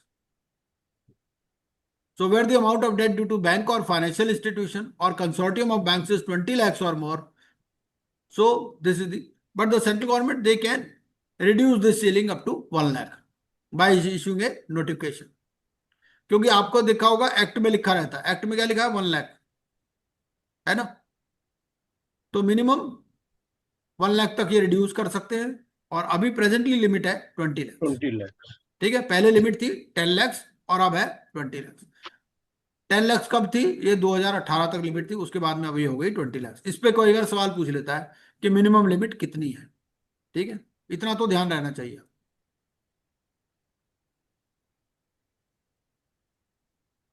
Meaning of debt, debt securities, secured creditor. Application procedure क्या है इसके लिए? Procedure to be followed for application before DRT specified in DRT procedure rules. तो DRT procedure rules हैं, उसमें आपको दे रखा है कि एप्लीकेशन आपको फॉर्म 1 के अंदर फाइल करनी है. ठीक है.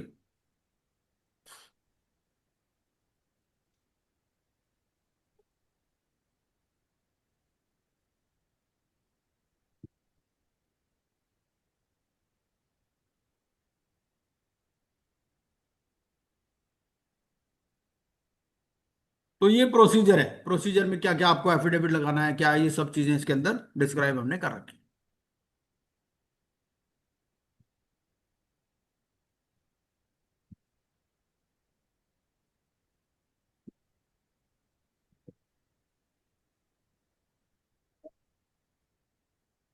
अपील अगर आपको फाइल करनी है against the order of DRT, कई बार इस पे सवाल पूछ लेता है. तो time limit for filing appeal was 45 days plus extension of 45 days. लेकिन अब ये टाइम लिमिट कितनी हो गई? ये विद इन 30 डेज हो गई. 30 डेज डीआरटी के ऑर्डर के अगेंस्ट में आपको अपील फाइल करनी है विद इन 30 डेज. पहले ये था 45 days.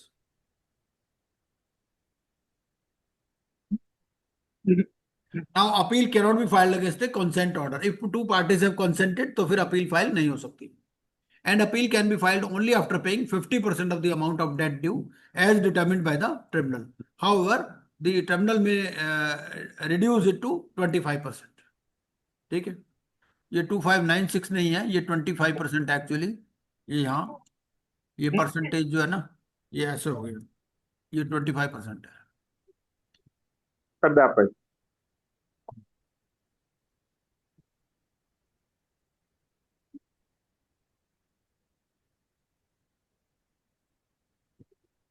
So recovery powers after issue of certificate. Recovery by garnishing. Arbitration Conciliation Act. So most of the important questions which I have already covered in the online test, जिसका link मैंने आपको दे दिया है. 2-3 बार आप उन क्वेश्चंस को attempt करेंगे तो आपको मोटा मोटा बात समझ में आ जाएगा एक्ट में है क्या. उन्हीं में से रिपीट होते हैं क्या सर क्वेश्चन? है उन्हीं में से रिपीट होते हैं क्या क्वेश्चंस? नहीं, ऐसा कुछ नहीं है. लेकिन ऐसा है कि देखो आपका 60% प्रोबेबिलिटी तो हो जाएगी अगर आपको सारे क्वेश्चन वो आ गए ना. और 2-3 बार आप अटेम्प्ट करो, याद ही हो जाते हैं क्वेश्चन, ऐसी बात नहीं है. सर याद कर लेंगे ना वो क्वेश्चंस? हाँ बस बस और क्या. हाँ बिल्कुल भाई, कोई भी एक्ट है उसमें आप पेनल्टी प्रोविजंस तो जरूर याद ही कर लो, परसेंटेज याद कर लो, अमाउंट्स याद कर लो, अपील कितने दिन में करनी है इतना याद कर लो. इतना भी कर लोगे तो काफी है. और बाकी हर एक के बारे में अगर आपने डिटेल में पढ़ना है तो मैंने आपको लिंक दे ही रखा है. उस वीडियो को खोलो, उसका पूरा डिटेल आपको नजर आएगा.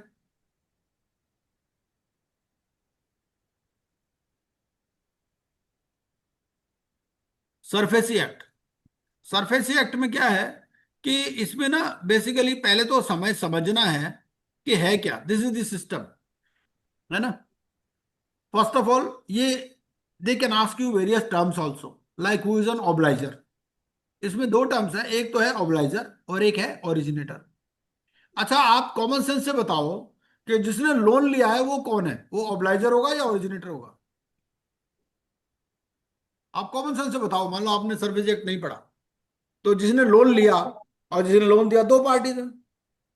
तो the person who has taken the loan, उसको हम क्या कहेंगे, ऑब्लाइजर या ओरिजिनेटर? ऑब्लिगेटर होगा सर।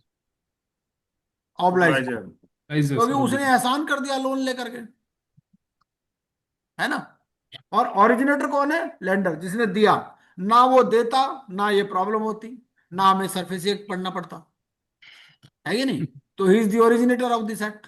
राइट। लेंडर ने दे दिया लोन, है ना, और जी। इसने तो एहसान किया लोन लेकर के। तो ये बोरोवर है, ये ऑब्लाइजर है, और लेंडर जो है ये ओरिजिनेटर है। अब होता क्या है, ये जो बोरोवर है, what is, he is getting financial assistance from the lender और ओरिजिनेटर, ठीक है। And what is giving in return, he is securing his assets, against the security of his assets he is taking the loan. SARFAESI act में जो unsecured loan है उसकी dealing नहीं हो रही है, राइट। ठीक है। अच्छा, अब इसने पैसा दे दिया, अब ये तो पैसे लेके मौज कर रहा है, हो सकता है विदेश भाग गया हो, जी। इसका पैसा फंस गया। अच्छा, इसके ये कहेगा भाई मेरे पास तो सिक्योरिटी है। अब सपोज बैंकर है, ठीक है। अब बैंकर को, जो बोरोवर है उसने अपनी मशीनरी प्लेज कर रखी है, ठीक है। अब वो मशीनरी मान लो एक्वायर भी कर ले मशीनरी का, बैंकर क्या करेगा? बैंकर को पता नहीं मशीनरी के साथ क्या करना है। बैंक का तो अपना काम करता है ना वो तो, राइट। बैंक इन चीजों के लिए नहीं है। तो वो क्या करते हैं, इसके लिए एक स्पेशल पर्पस व्हीकल बना देते हैं, एसपीवी। जो यही काम करते हैं, एआरसी उनको कहते हैं, एसेट रिकंस्ट्रक्शन कंपनीज। अब वो क्या करेंगे, या तो उन एसेट्स को सेल कर देंगे या चला देंगे, जैसा भी कर देंगे, राइट। है ना। अब बात ये कि उनके पास पैसा कहां से आएगा, जो एसेट रिकंस्ट्रक्शन कंपनीज है। और क्या asset reconstruction company could be anybody, no, these are also regulated by RBI. जो एआरसीज हैं, they are also regulated by RBI now. Basically, they are NBFCs, right? हाँ, तो from where they are getting the money, so they are getting the money from institutional buyers, ठीक है। They are not approaching ordinary persons. वो किसको approach करेंगे, mutual funds को, insurance companies, ये सारी उनसे पैसे लेंगे, उनसे पैसे लेकर के अपना कमीशन काटेंगे, ये बैंकर को दे देंगे, है ना। बैंकर को कहें देखो भाई तुमने 100 करोड़ का लोन दे रखा था, अब 100 पे तो नहीं, तुम्हें 80 ले लो, ठीक है ना। तो उसको पैसा दे देंगे, अपना कमीशन काट लेंगे बीच में से। तो इस तरह से पूरा मनी का फ्लो कंप्लीट हो जाता है। ये है हमारा, इसमें तीन चीजें हो गई क्या, एक तो हो गया enforcement of security interest. Enforcement of security interest क्या है, when the borrower is not paying the money, so you are enforcing your security interest. How you are enforcing, you will give a notice. First of all you have to declare the account as NPA.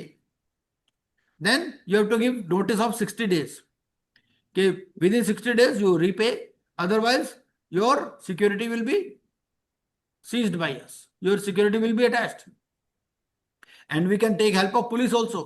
And there is no injunction, no stay, जो ऐसा नहीं भाई court से stay हो जाएगा, court वोर्ट से कोई stay नहीं दे सकता इसमें, सरफेसी में। And when possession has been taken under 13(4), then the borrower, if he feels aggrieved, he can file an appeal to DRT.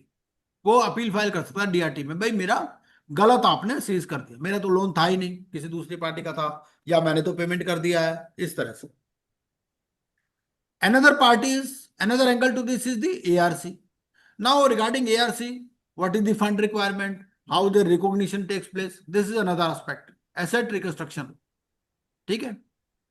तो ये बेसिकली दो एस्पेक्ट्स हैं इसमें, securitisation and reconstruction of financial assets and enforcement of security interest.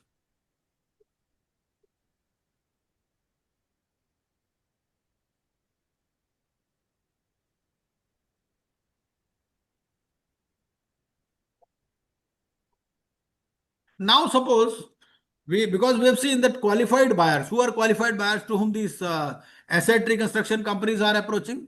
So qualified buyer means a financial institution, insurance company, bank, state financial corporation, state industrial development corporation. So they will be issued security receipts. Now suppose ARC promises them that okay, you will be getting this return, but they don't get the return, then what is the remedy they are having? So in the event of non-realization of financial assets, qualified buyers holding not less than 75% security receipts shall be entitled to call a meeting of all the qualified buyers, and every resolution passed in such meeting shall be binding on the company. ठीक है? An ARC cannot raise funds from investors which is not a qualified buyer. ठीक है? सिर्फ qualified buyer से ही ये ले सकते हैं. और क्वालिफाइड बायर कौन है? Financial institution, insurance companies, bank, state financial corporation, etcetera etcetera. Registration के लिए कुछ रिक्वायरमेंट है कि ये रजिस्ट्रेशन आपको करवाना है ऑफ एआरसी का. ठीक है? नेट ओन फंड्स कितने हैं? नेट ओन फंड्स में ये दे रखा है कि भाई क्या इसकी रिक्वायरमेंट है, नेट ओन फंड्स कितने होने चाहिए, और कुछ कंडीशंस हैं फॉर अप्रूवल कि भाई लॉस नहीं होना चाहिए in the past 3 financial years वगैरह वगैरह. स्पॉन्सर की डेफिनेशन है. Sponsor is important in case of ARC. So sponsor of an ARC is a person holding not less than 10% of the capital. देखिए मैंने जो भी रेड में मार्क किया है, I have mark the important provisions in red. उतना तो आपको जरूर पढ़ लेना है. ठीक है? वो पूछ सकता है. Requirement of prior approval of RBI in case of change. So in case there is any change in the management of ARC, so then you have to inform the RBI. Cancellation, appeal against cancellation, किसको आप appeal कर सकते हो?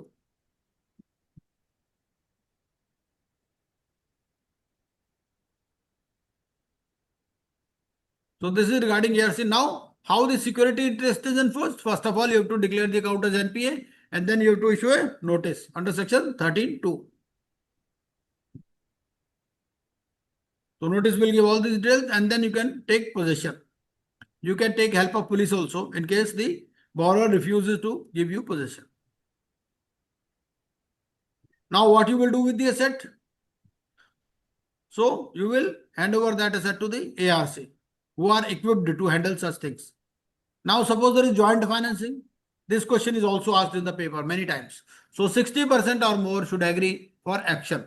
Suppose it's a consortium of banks. 4 banks are there. Then 60% should agree. And percentage here means the value of the debt.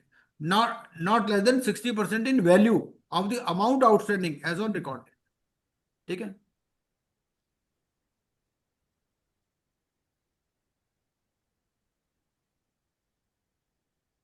Chief Metropolitan Magistrate or District Magistrate to assist secured creditor in taking possession of secured assets. So these things you can see from here. Another important aspect is ARC. Like MCA and in Information Utility, here there is a registry. उसको क्या कहते हैं हम? Registry under SARFAESI, Sarsai. ठीक है? इसको हम कहते हैं सरसई. ये रजिस्ट्री है. तो registration, so first of all you have to register the asset कि जो भी आपने लोन दिया है, जो सिक्योरिटी आपको मिली है, अगर आप सरफेसी के अंडर एक्शन लेना चाहते हैं तो आपका ये जरूर यहां पर रजिस्ट्रेशन होना चाहिए. ठीक है?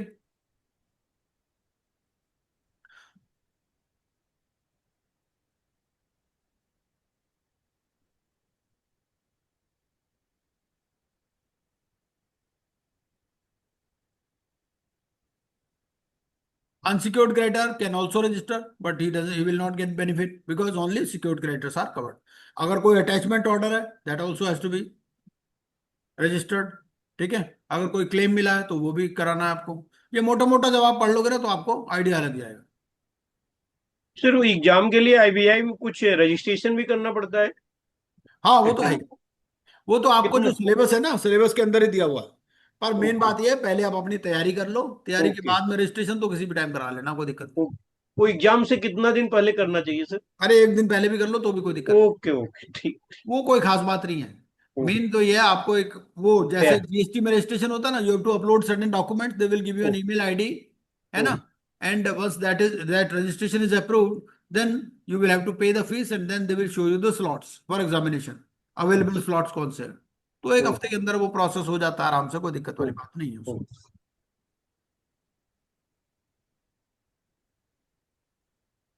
ठीक है जी। तो आपको सरफेसी में क्या याद रखना है? मिनिमम, मिनिमम आपको देखो ऑब्लाइजर और ओरिजिनेटर की डेफिनेशन याद रखनी है। नेट ओन्ड फंड्स की लिमिट कितनी होनी चाहिए इन केस ऑफ एआरसी, ये याद रखना है।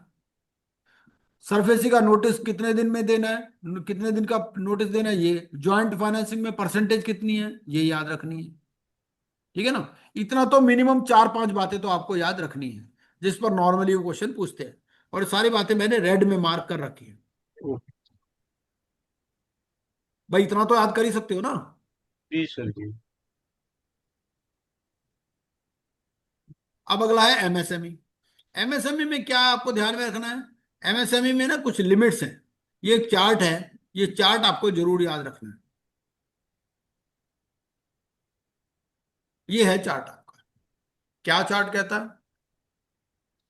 चार्ट आपका ये कहता है कि investment does not exceed 1 crore, turnover does not exceed 5 crore.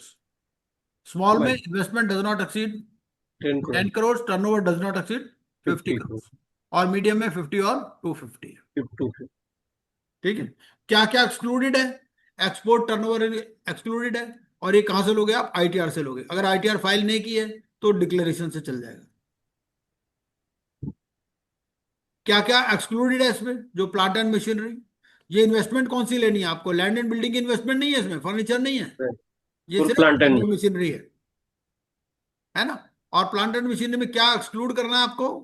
Cost of pollution control equipment, research and development cost, industrial safety devices.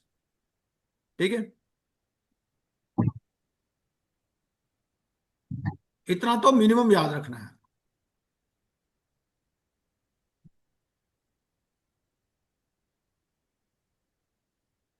ये चार तो ध्यान रख ही सकते हो आप, है ना? रेरा में, रेरा में क्या है? एक तो वो डेफिनेशन ऑफ गैरेज पूछता है नॉर्मली। पहले तो ये रेरा लगता किस पर है? यहाँ एक दो चार डेफिनेशंस हैं इंपॉर्टेंट। पहले तो ये है कि what is meant by advertisement. Advertisement means जैसे आपको मैसेज आता है प्रॉपर्टी डीलर का, वो भी एडवर्टाइजमेंट है। So advertisement is any document described और issued as advertisement through any medium, including any notice, circular और अदर डॉक्यूमेंट और पब्लिसिटी इन एनी फॉर्म। ठीक है। और उसमें क्या होना चाहिए? Informing persons about a real estate project और offering for sale of a plot, building और अपार्टमेंट, और inviting persons to purchase in any manner such plot, building और अपार्टमेंट, और टू मेक एडवांसेस और डिपॉजिट्स फॉर सच पर्पजेस। तो ये सारे जो हैं ये किसमें इंक्लूडेड है? एडवर्टाइजमेंट। एग्रीमेंट फॉर सेल का मतलब क्या है? एग्रीमेंट फॉर सेल का मतलब है an agreement entered into between promoter and allottee. और अलॉटी कौन है? अलॉटी ये है the person to whom a plot, apartment or building as the case may be has been allotted, sold whether as freehold or leasehold or otherwise transferred, and includes the person who subsequently acquired this said allotment through sale, transfer or otherwise. मतलब second sale भी covered है। But लेकिन अगर कोई rent वाला है तो वो कवर्ड नहीं है। Does not include a person to whom such plot, apartment or building as the case may be is given on rent. ठीक है। तो क्या सेकेंडरी सेल्स कवर्ड है? The answer is yes.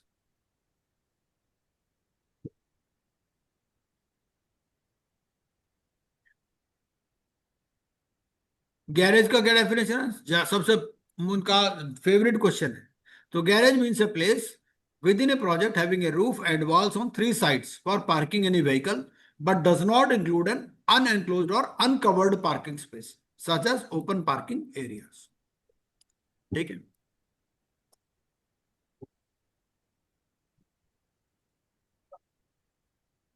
ये पर्सन की डेफिनेशन है।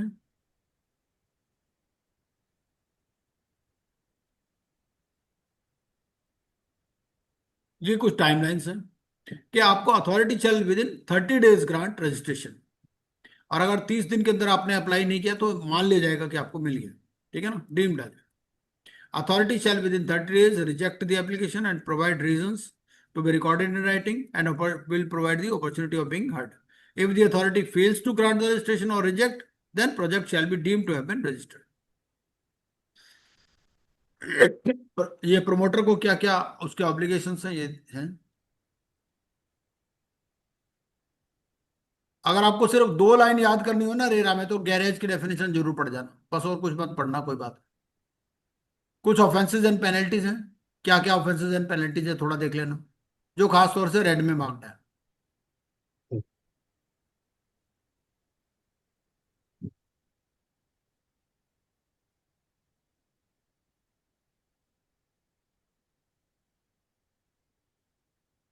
बाकी पूरा डिटेल में तो वीडियो है ही इसके ऊपर, वो वीडियो अगर आप देख लोगे तो in detail I have explained everything.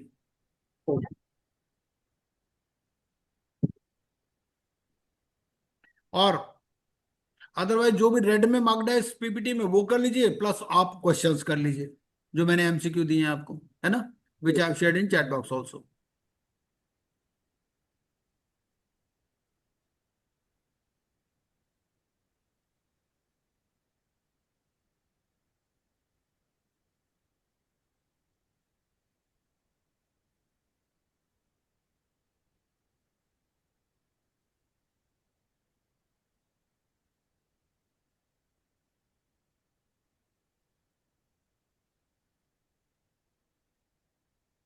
ये कॉन्ट्रैक्ट है फिर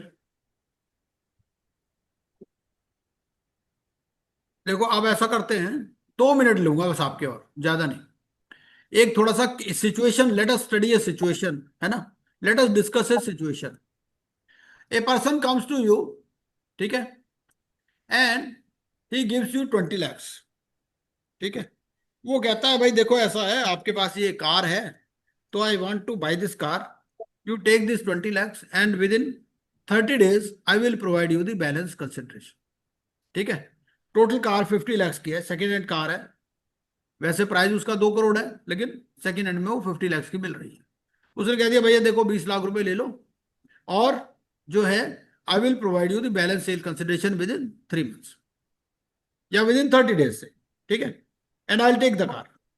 now suppose he doesn't turn up, उसने 20 लाख रुपए दिए और वो गायब हो गया, वो आया ही नहीं आपके पास, 3 महीने तक नहीं आया। अब वो 6 महीने के बाद आता है, अब वो कहता है भाई मेरे पैसे वापस कर दो, तो आप क्या कहोगे? आपको पैसे वापस करोगे, नहीं करोगे, क्या करोगे? तो उतने दिन कार भी यूज किया सर, तो वो भी। कार नहीं यूज किया, कार तो ले ही नहीं गया वो, अच्छा, ले पैसे नहीं। दे गया। उसने कह ओके। दिया भैया देखो ऐसा है, उस कॉन्ट्रैक्ट हो गया राइटिंग में कि ओके। भैया I will provide you the balance sale consideration within 30 days and take the delivery. वो फॉरफिट भी कर सकता है सर, आपने कॉन्ट्रैक्ट अगर उसने रिटर्न साइन किया, हाँ, कॉन्ट्रैक्ट रिटर्न में साइन किया। रिटर्न में साइन किया तो फॉरफिट भी कर सकता है ना हाँ, सर। वो डिपेंड करेगा जो टर्म्स एंड कंडीशंस है टर्म्स कॉन्ट्रैक्ट में एंड क्या लिखा कंडीशन, हुआ राइट राइट। है ना। जी। तो अब क्या होता है कि नॉर्मली ये भी time is, whether time is of the essence of the, और अच्छा इसमें ये भी हुआ कि मान लीजिए उसी बीच में कार का एक्सीडेंट हो गया, तो क्या होगा? फिर किसकी रिस्पॉन्सिबिलिटी होगी? फिर जो सेल कर रहा है उसका, हाँ, उस जो ओनर है उसी की ओनर रिस्पॉन्सिबिलिटी, ओनर क्योंकि विल अभी बी। इसमें मेन बात क्या है, देखो आपको डिस्कस क्या कर, सोचना क्या है कि डिलीवरी कंप्लीट हुई कि नहीं हुई। डिलीवरी तो हुई नहीं अभी, राइट अभी सेल भी कंप्लीट नहीं हुई, अभी right simply it is an agreement to cell.